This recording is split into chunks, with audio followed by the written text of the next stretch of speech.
Hello everyone, welcome back to the channel any blogs. ಇದು ನಮ್ಮ ಟ್ರಿಪ್ಪಿನ 2ನೇ ದಿನ ಆಗಿರುತ್ತೆ.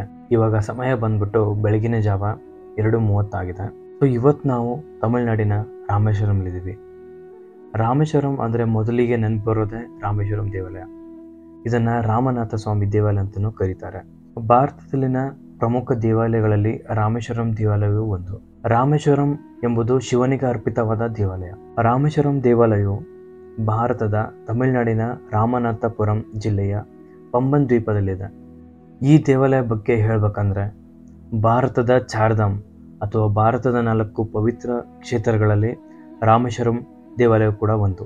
ಉತ್ತರ ದಿಕ್ಕಿನಲ್ಲಿರುವ ಬದ್ರಿನಾಥ ದೇವಾಲಯವು ಸತ್ಯಯುಗನ ಪ್ರತಿನಿಧಿಸುತ್ತದೆ. ಪೂರ್ವ ದಿಕ್ಕಿನಲ್ಲಿರುವ ಪೂರಿ ಜಗನ್ನಾಥ ದೇವಾಲಯ ಕಲಿಯುಗನ ಪ್ರತಿನಿಧಿಸುತ್ತದೆ. ಪಶ್ಚಿಮ ದಿಕ್ಕಿನಲ್ಲಿ ದ್ವಾರಕಾನಾಥ್ ದೇವಾಲಯವು ದ್ವಾಪರ ಯುಗನ ಪ್ರತಿನಿಧಿಸುತ್ತದೆ. ಸೊ ಅದೇ ತರ ದಕ್ಷಿಣ ದಿಕ್ಕಿನಲ್ಲಿರುವ ಶ್ರೀ ರಾಮನಾಥ ದೇವಾಲಯ ತ್ರೇತಾಯುಗನ ಪ್ರತಿನಿಧಿಸುತ್ತದೆ. ಈ 4 ಕ್ಷೇತ್ರಗಳನ್ನು ಶ್ರೀ ಆದಿಶಂಕರಾಚಾರ್ಯರು ಭಾರತದ 4 ಪವಿತ್ರ ಕ್ಷೇತ್ರಗಳಾಗಿ ಅಥವಾ ಚಾರ್ಧಾಮ್ ಅಂತ ಘೋಷಿಸುತ್ತಾರೆ.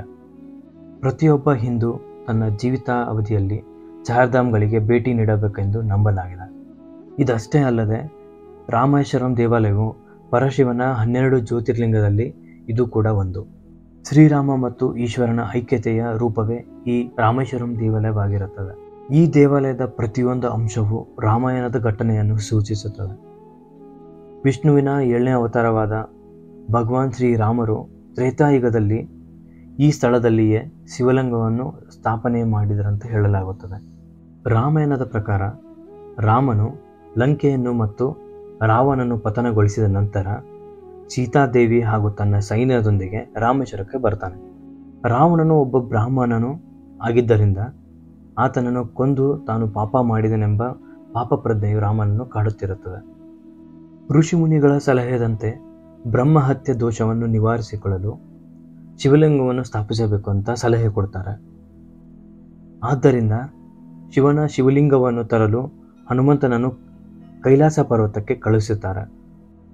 ದೋಷಗಳ ಪರಿಹಾರಕ್ಕೆ ಎಲ್ಲ ವಿಧಿವಿಧಾನಗಳನ್ನು ನಿರ್ದಿಷ್ಟ ಸಮಯದಲ್ಲಿ ಮಾಡಬೇಕಾಗಿರುತ್ತದೆ.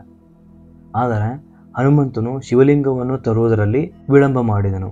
ಆದ್ದರಿಂದ ಸೀತಾದೇವಿಯು ಕಡಲ ತೀರದಲ್ಲಿ ಇರುವಂಥ ಮರಳಿನಿಂದ ಒಂದು ಸಣ್ಣ ಲಿಂಗವನ್ನು ರೂಪಿಸುತ್ತಾರೆ.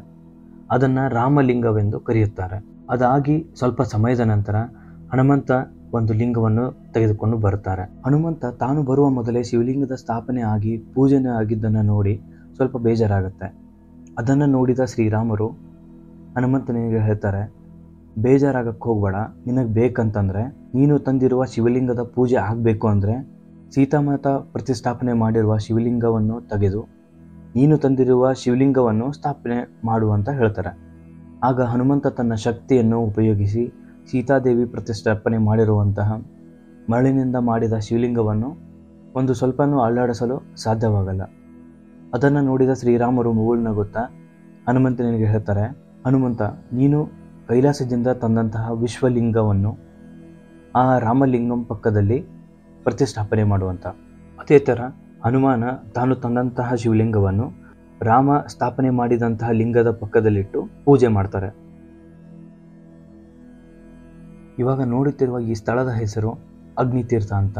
ಭಗವಾನ್ ಶ್ರೀರಾಮರು ರಾವಣ ಹತ್ಯೆ ಮಾಡಿದಾದ ಮೇಲೆ ಇದೇ ಸ್ಥಳದಲ್ಲಿ ಬಂದು ಸ್ನಾನ ಮಾಡಿರುತ್ತಾರೆ. ಇದಷ್ಟೇ ಅಲ್ಲದೆ ಇಲ್ಲಿ ಇನ್ನೊಂದು ನಂಬಿಕೆ ಇದೆ.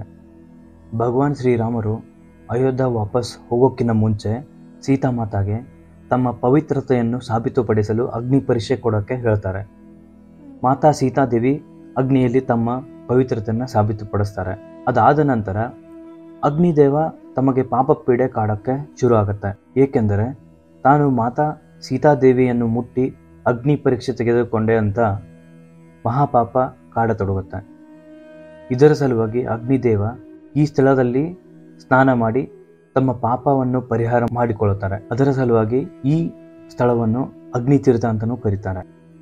ನನ್ನ ಈ ಟ್ರಿಪ್ನ ಮೂಲ ಉದ್ದೇಶ ಅಂದರೆ ಮೇನ್ ರೀಸನ್ ಬಂದ್ಬಿಟ್ಟು ರಾಮೇಶ್ವರಂ ದೇವಾಲಯವನ್ನು ದರ್ಶನ ಮಾಡೋದಾಗಿತ್ತು.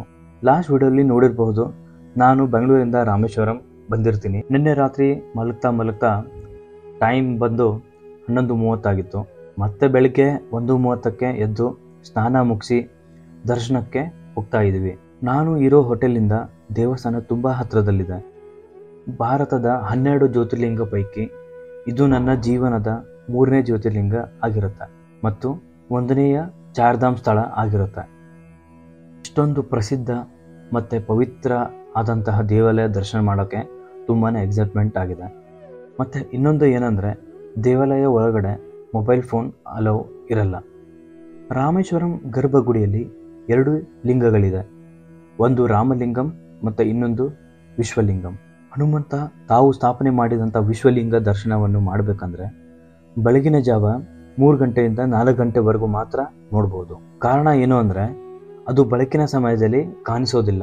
ಆ ವಿಶ್ವಲಿಂಗಂ ಅಥವಾ ಸ್ಫಟಿಕಲಿಂಗ ಯಾವಾಗಲೂ ಶ್ರೀರಾಮ ಸ್ಥಾಪನೆ ಮಾಡಿದಂಥ ಶಿವಲಿಂಗ ಏನಿದೆ ಅದರ ಎದುರುಗಡೆನೆ ಯಾವಾಗಲೂ ಇರುತ್ತೆ. ದೀಪದ ಬೆಳಕಿನಲ್ಲಿ ಆ ಶಿವಲಿಂಗವನ್ನು ನೋಡಬಹುದು. ಈ ರಾಮೇಶ್ವರಂ ದೇವಾಲಯವು ಜಗತ್ತಿನ ಅತ್ಯಂತ ಉದ್ದವಾದ ಕಾರಿಡಾರನ್ನು ಹೊಂದಿರುತ್ತೆ. ಇಲ್ಲಿ ಸರಿಸುಮಾರು 1212 ಕಂಬಗಳಿವೆ. ದೇವಾಲಯದ ಒಳಾಂಗಣದಲ್ಲಿ 22 ತೀರ್ಥಕುಂಡಗಳಿದೆ. ಆ ತೀರ್ಥಕುಂಡದಿಂದ ಸ್ನಾನ ಮಾಡಿ ಶಿವಲಿಂಗವನ್ನು ದರ್ಶನ ಮಾಡಿದರೆ ಎಲ್ಲ ಪಾಪಗಳು ಪರಿಹಾರವಾಗುತ್ತದೆ.